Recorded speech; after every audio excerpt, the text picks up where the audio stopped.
The world's deadliest sharks are not the on-screen creations you've witnessed. They're more quieter, more intelligent, and more real. Leave the Hollywood hyperbole bloodbath behind. This is life. This is nature, unfiltered, meant to dominate. Of the hundreds of shark varieties swimming just beneath the surface of the world, few have earned themselves a name drenched in blood and terror. And not because they wish to be killers, but because they were designed to be. Quick note, if you haven't already hit that subscribe button. The great white shark is the cover story, the one which cemented its legend for sheer brute power. Rows of teeth laden with shining razor blades that wrap around like a belt of death. It never chews, it tears, it rips, and waits patiently, letting the victim bleed to death before returning for the final blow. They can grow up to 21 feet long, and when they strike from below at more than 25 miles per hour, the impact can slam a seal or a human a few feet in the air. They do not travel in schools. They do not have to. A single shark can empty a beach, and yet they are not the most lethal. That would be a better moniker for a more unsuspecting murder. The bull shark. It's not bigger than a great white, but it's got something better range. Bull sharks possess the unique ability to survive in freshwater. They've been making their way up the Amazon River, hiding in the Mississippi, even cruising African lakes.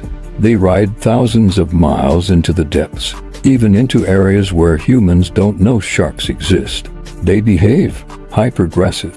They regard as home everywhere. And when they attack, they don't mess around. They blunt force trauma with hard heads and merciless bite force. Pound for pound, one of the most indiscriminate killers in the ocean.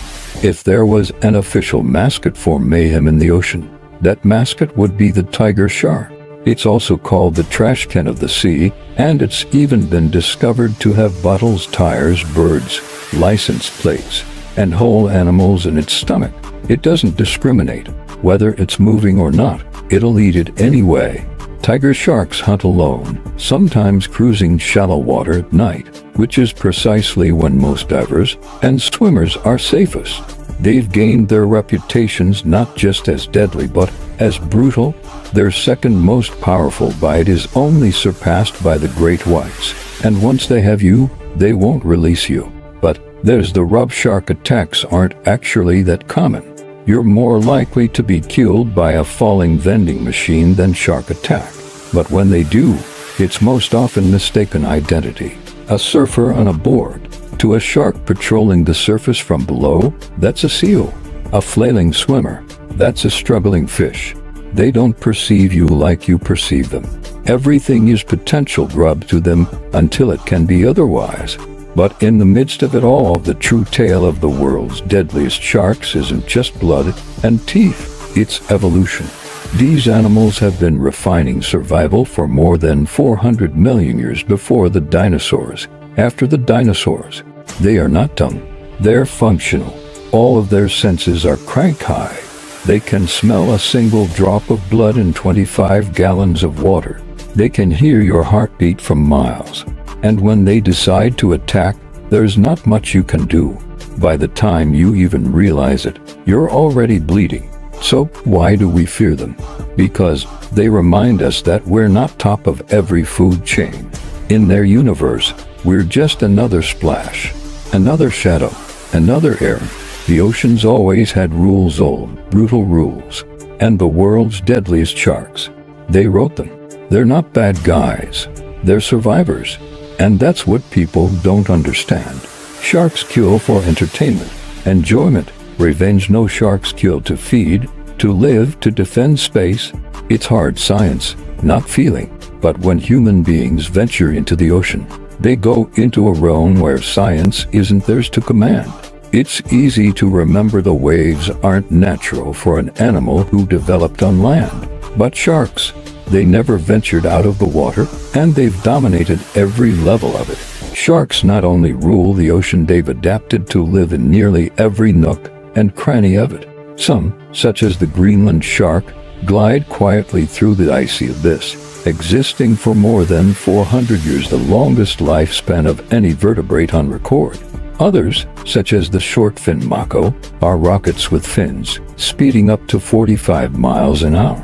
There's also the hammerhead, utilizing its eyes spaced apart and electroreceptive snout to scour the ocean floor like a radar antenna. Various designs. Same goal. Survive? For all of the differences, there is one aspect that they have in common: accuracy. Everything that a shark does is energy-saving and deliberate. They do not waste effort. They do not waste time. When they strike, it is not by mistake. Even an alleged mistaken identity attack has evolutionary coding at its core. Black forms above the water mean food beneath the water. If they are mistaken, they tend to release and retreat, while most predators will complete the task. What is strange is that sharks have scarcely evolved in millions of years. While we folk are evolving technology, culture, and cities, sharks just used biology. Their systems are so efficient that evolution didn't feel the need to tamper with them. Don't fix what ain't broke. Fossils of sharks from millions and millions of years ago appear uncannily close to the same sharks you swim with today. The only actual difference: scale.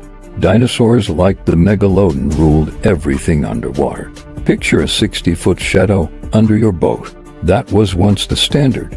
Today, even the sea keeps secrets of the giants. Few people encounter deep-sea sharks, but some become monstrous size.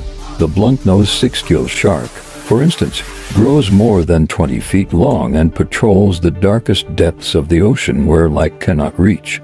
Such are places no man swims, only machines venture there.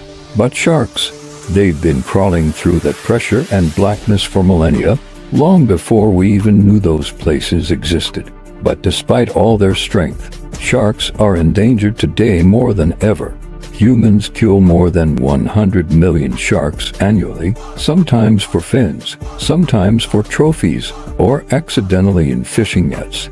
Some are now at risk of extinction, such as the oceanic whitetip and scalloped hammerhead.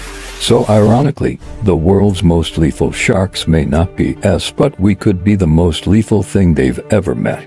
The sea monster of myth. Maybe it's just human greed.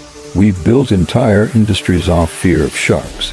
Movies, merch, tourism, even cage diving plays on thrill-seeking rather than conservation. But few people know that sharks help balance entire ecosystems. They keep prey populations healthy by removing the weak and sick, preventing overgrazing of coral reefs. Without sharks, the ocean's food chain collapses from the top down. This is why marine biologists have been sounding alarm for decades.